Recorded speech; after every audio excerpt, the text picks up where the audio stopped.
Custo de vida, emprego e desemprego, cesta básica, tarifas públicas, salário mínimo. Agora, na Brasil Atual, a análise do DIEESE. E a análise do DIEESE de hoje é com Fausto Augusto Júnior, diretor técnico do Departamento Intersindical de Estatística e Estudos Socioeconômicos. Bom dia, Fausto. Bem-vindo mais uma vez ao Jornal Brasil Atual. Tudo bem?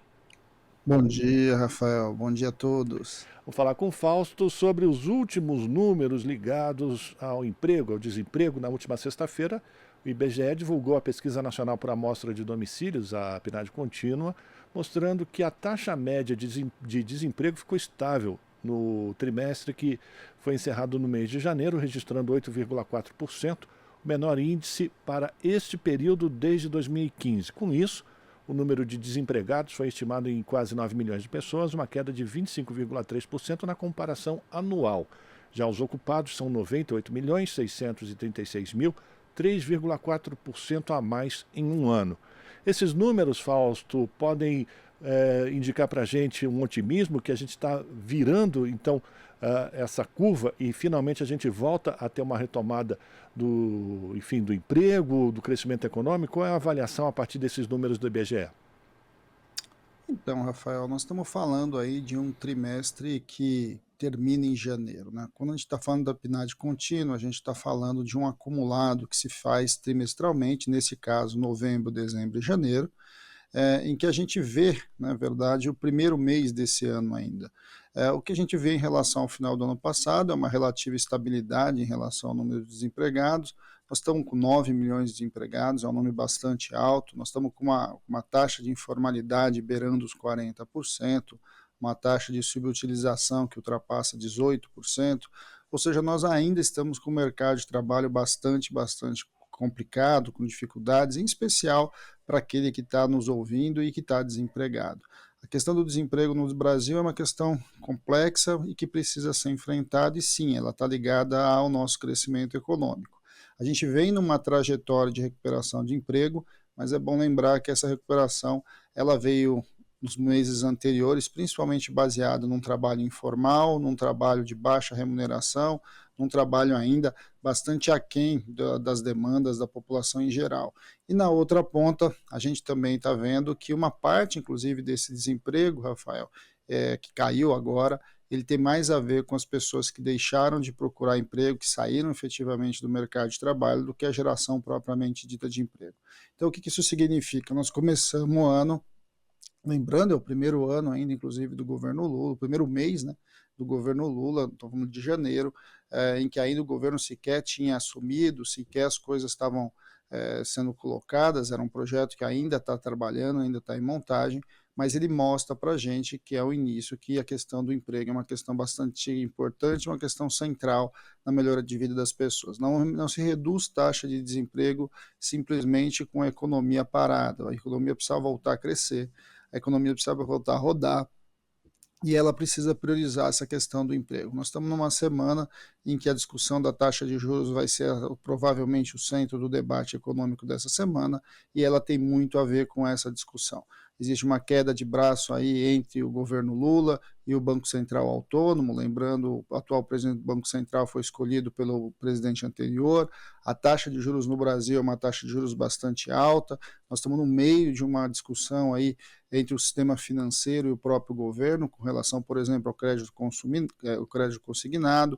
Você não tem, de fato, ainda os elementos para dizer que nós estamos saindo aí, caminhando para um crescimento econômico. Nós estamos numa montagem de uma nova proposta de desenvolvimento que ainda está enfrentando as suas dificuldades, e uma delas, sem a menor dúvida, é o enfrentamento aí com o próprio sistema financeiro, que mantém ainda a taxa de juros muito alta e que de alguma forma vai atravando o nosso desenvolvimento.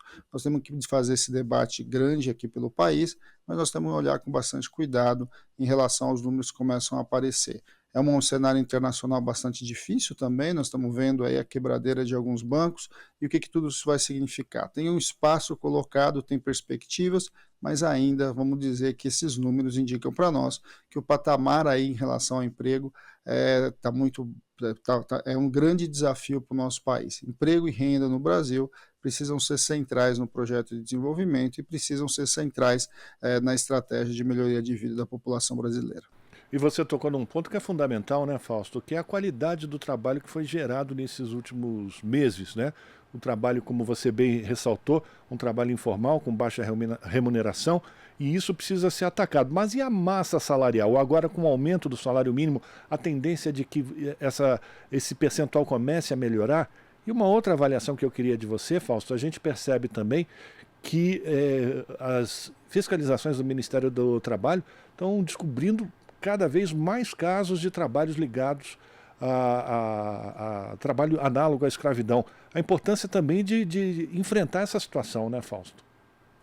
Bem, Rafael, a questão do trabalho precisa vir para o centro do debate econômico no nosso país. A população, em geral, precisa se posicionar, precisa questionar, precisa colocar, e, de alguma forma, a esfera econômica toda precisa ter o emprego como centro do nosso debate. Quando o trabalho melhora, quando os salários melhoram, a economia como um todo melhora, né? O comerciante vende, a fábrica produz, de certo modo tudo isso vai se reorganizando.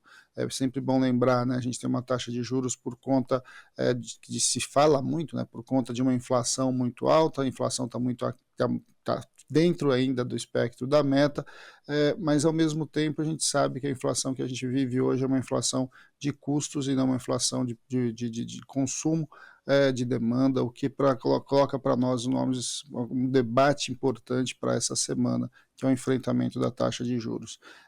A questão do salário mínimo que está em discussão no governo agora, com as centrais sindicais, ela é central para esse debate. Uma política de valorização do salário mínimo coloca os mais pobres, aí, em especial a base da pirâmide dos assalariados, aí, com a possibilidade de você ter uma política que avance na sua renda. Isso é uma política ativa, né? Ou seja, de alguma forma, a política de valorização do salário mínimo é algo que coloca, de alguma forma, ali, o mercado de trabalho em discussão. Acho que isso para nós é bastante importante.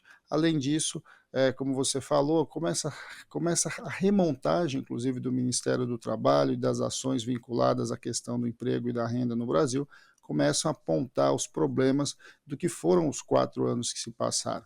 Vamos lembrar que não só os 4 anos, mas isso tudo começa de alguma forma, essa desorganização a partir da reforma trabalhista de 17, e o que a gente está assistindo em grande medida em relação ali a encontrar, né, trabalhadores escravos, em análogos à escravidão, tem muito a ver com as mudanças em relação à própria terceirização, com as mudanças relativas à não responsabilização em especial das empresas ali que terceirizaram ao longo da proposta aí que foi aprovada em 2017 da reforma trabalhista. E o que a gente assistiu nos 4 anos do governo anterior, que foi o desmonte aí do Ministério do Trabalho e das ações de fiscalização. O que nós estamos vendo agora não é algo novo, é algo que já estava acontecendo, só que agora com as ações de fiscalização você vai encontrando e vai vendo um arcabouço aí que vai se juntando. De um lado o interesse, né, o interesse de mão de obra muito barata, o interesse de superexploração dos trabalhadores, em especial dos mais vulneráveis, se associa a mecanismos efetivos, né, de legislação que permite uma terceirização indistinta, uma terceirização que chega a esses absurdos que a gente está vendo. E antes a gente começou a fazer esse debate sobre a questão do trabalho análogo à escravidão nas grandes vinícolas, mas agora a gente já sabe que tem nos arrozais, que tem nos canaviais, que está espalhado por vários setores da economia brasileira, e isso a gente vai assistir muito provavelmente aí um descobrir de coisas que ficaram debaixo aí dos panos nos últimos 4 anos. A questão do trabalho emerge para nós hoje como uma demanda, como uma necessidade, e que, para você ver, né, Rafael, a gente fala tanto aí do trabalho 4.0, da indústria 4.0, mas a gente vai vendo, por meio da terceirização, os trabalhos análogos à escravidão e condições de trabalho aí que se remetem ao nosso passado muito triste aqui no Brasil.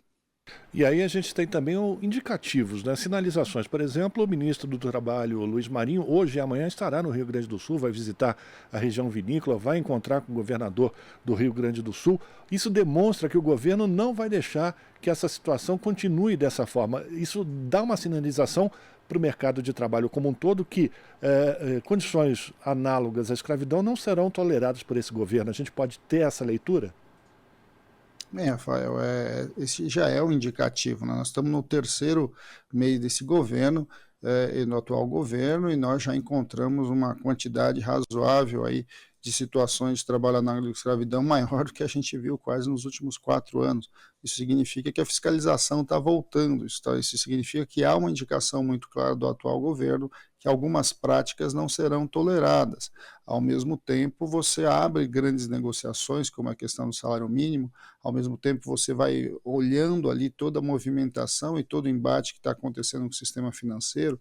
De alguma forma, o atual governo busca colocar a questão do trabalho na ordem do dia. Eu acho que esse é o grande desafio, né? O desafio de colocar o Brasil voltar a crescer, o Brasil voltar para a sua trajetória civilizatória e, de alguma forma, as questões do trabalho são fundamentais. Afinal de contas, nós estamos falando aqui de uma economia de alguma coisa perto de 110 milhões de pessoas no mercado de trabalho. O Brasil é um país muito grande e muito variável, né? O Brasil é um país muito desigual do ponto de vista regional, desigual do ponto de vista da raça, do ponto de vista da cor, do ponto de vista das estruturas históricas do nosso trabalho. A questão de gênero é uma questão colocada importante, homens e mulheres ganham de maneira muito diferente, mulheres ganham menos, negros ganham menos do que brancos no Brasil. O Brasil é um país complexo, mas que precisa trazer à baila toda essa discussão. A questão do desemprego, a questão da renda, a questão do que a gente está assistindo, das situações muito complicadas de trabalho no nosso país, na verdade são indicadores de uma dificuldade que precisa ser enfrentada. O ministro Marinho tem uma intenção muito clara de fazer esse enfrentamento, mas é claro que isso não é tarefa só do Ministério do Trabalho, é tarefa do governo como um todo e, de alguma forma, da sociedade como um todo. Eu insisto, essa semana nós vamos assistir aí a discussão da taxa de juros do Copom, as centrais sindicais estão se organizando para questionar a manutenção da taxa de juros, a sociedade, de alguma forma, está numa queda de braço com o sistema financeiro. Tudo isso tem a ver com a questão do trabalho. Diminuir a superexploração do trabalho no Brasil é fundamental, e para isso você precisa de ações diversas e articuladas, não só do governo, mas da sociedade civil como um todo. Agradecer a participação do Fausto Augusto Júnior, diretor técnico do Diese aqui no Jornal Brasil Atual. Fausto, boa semana para nós e a gente volta a se falar.